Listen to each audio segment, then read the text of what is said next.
बात करते हैं महंगाई के मोर्चे पर एक बड़ी खुशखबरी आई है।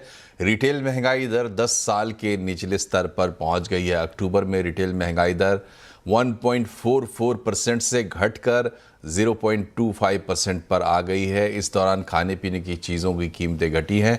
खाद्य महंगाई दर इस महीने भी नेगेटिव में बनी हुई है। खाद्य महंगाई -2.33% से घटकर -5.02% पर आ गई है। ग्रामीण महंगाई भी नेगेटिव में पहुंच गई है। कपड़ा, जूता, चप्पल की महंगाई 2.28% से घटकर 1.70% पर आ गई है। हालांकि कोर सीपीआई में मामूली बढ़त दर्ज की गई है। कोर सीपीआई 4.3% से बढ़कर 4.4% हो गई है। और महंगाई के आंकड़ों पर बातचीत करने के लिए हमारे साथ हैं क्रिसिल के चीफ इकोनॉमिक्स DK जोशी साहब। जोशी साहब, बहुत बहुत स्वागत है आपका। थोड़ा आम आदमी के लिहाज से और थोड़ा इकोनॉमी के लिहाज से समझने की कोशिश करेंगे। आम आदमी सोच रहा है कि भाई महंगाई 0.25% पर आ गई, मुझे महसूस क्यों नहीं हो रही है? देखिए, ऐसा है। पहली बात तो यह है कि ये महंगाई की दर वाकई नीचे आई है, और ये जैसा आपने कहा, ये जब से सीरीज शुरू हुई थी 11-12 से, तब से ये लोएस्ट नंबर है। दूसरी बात यह है कि ये किस कारण से नीचे आई है। तो महंगाई की दर का मुख्य कारण वेजिटेबल्स है, जिसमें टॉप कैटेगरी होती है टमाटर, आलू और प्याज। इन तीनों में पिछले साल के मुकाबले इस समय प्राइसेस कम है, इसलिए इन्फ्लेशन काफी नेगेटिव है। जहां पे महंगाई नीचे नहीं आई है वो है फ्रूट्स और आपका एडिबल ऑयल, जिससे आप खाना बनाते हैं रोज। तो ये चीजें भी ये पिंच कर रहे हैं अभी भी। और तीसरी चीज जिसके कारण महंगाई को थोड़ा ऊपर प्रेशर मिलता है वो है पर्सनल केयर एंड इफेक्ट्स। एक कैटेगरी है जिसके अंदर गोल्ड और सिल्वर आते हैं, क्योंकि इनके दाम बहुत ज्यादा तेजी से बढ़े हैं। इस वजह से कोर इन्फ्लेशन, जैसा कि आपने बताया, अभी भी काफी ऊपर बनी हुई है। अगर आप गोल्ड को निकाल दें कोर इन्फ्लेशन से, गोल्ड और सिल्वर को, तो कोर इन्फ्लेशन 3% से नीचे आ जाती है। तो एक तरह से ये तो ओवरऑल एक नजरिया है। इसमें जो इम्पैक्ट पड़ा है वो गुड्स में पड़ा है। जो आम आदमी के कंजम्पशन की, जो खपत की जो चीजें हैं, जैसे डेयरी प्रोडक्ट्स वगैरह, उनमें GST 5% पे ले आए थे 18 से, तो उसका असर इमीडिएटली दिखाई दिया है। साथ साथ सबसे ज्यादा असर जिन लोगों को गाड़ियां खरीदनी है उनके लिए 6 से 7%, कुछ केसेस में 10% भी रिडक्शन प्राइसेस में हो गई है, खासकर छोटी गाड़ियों में। तो उसमें भी ये बड़ा क्लियरली दिखाई दे रहा है। और बाकी आई थिंक जो छोटी मोटी चीजें हैं, स्टेशनरी आइटम्स वगैरह, इनमें भी आप देखेंगे प्राइसेस मार्केट में नीचे आए हैं। हर राज्य में एक सी महंगाई की दर नहीं है। केरला में ये 8.6% है, जबकि बिहार में -2% है। और उसका कारण यह है कि बिहार में खाद्य पदार्थ हैं जिनमें वेजिटेबल्स वगैरह, उनका शेयर ज्यादा है सीपीआई में, तो इसलिए वो नीचे उसको ले आए।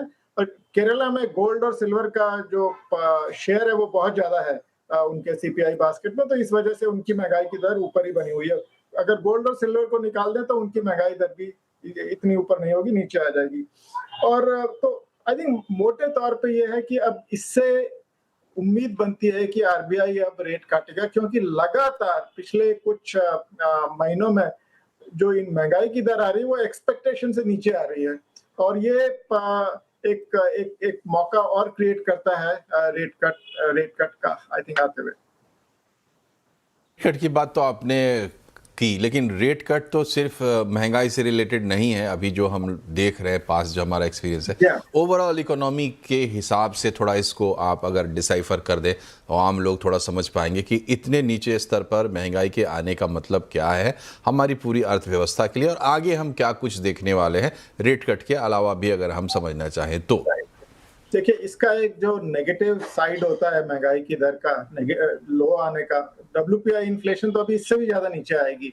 वो ये है कि नॉमिनल जीडीपी जो है, हमारा रियल जीडीपी तो 6.5, आरबीआई कह रहा है 6.8%, तो वो तो काफी ऊपर बना हुआ है। पर क्योंकि महंगाई की दर नीचे आ गई तो डिफ्लेशन उसके कारण हो गया है, और जो नॉमिनल जीडीपी है वो 8, 8.5%, 9% इस आसपास, इसके आसपास रहेगा, जबकि बजट में अज्यूम किया था 10%। तो जब नॉमिनल जीडीपी नीचे आता है तो टैक्स कलेक्शंस पे फर्क पड़ता है। हम देख भी रहे हैं कि टैक्स कलेक्शंस जो रन रेट है तो उसके हिसाब से अभी धीमी चल रही है। तो एक तो ये इसका असर है।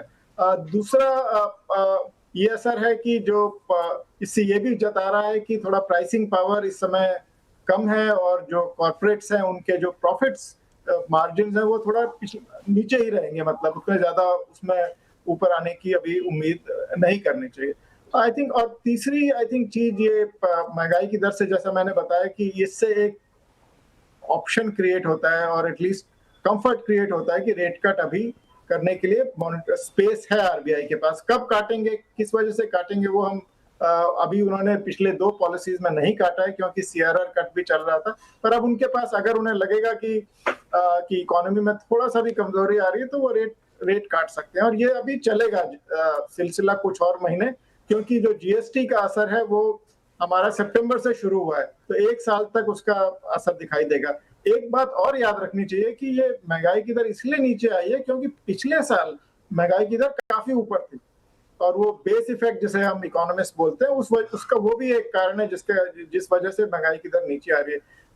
और ये जैसा मैंने बताया ये ऐसा यूनिफॉर्म नहीं है, ये अब फ्रूट्स और एडिबल ऑयल जो कि आम रोजमर्रा की जी चीजें जी, हैं तो ये बात तो सही है। आपने पहले भी बताया कि वो अलग अलग बास्केट हैं और फिर ज्योग्राफी भी हमारी इतनी बड़ी है वगैरह।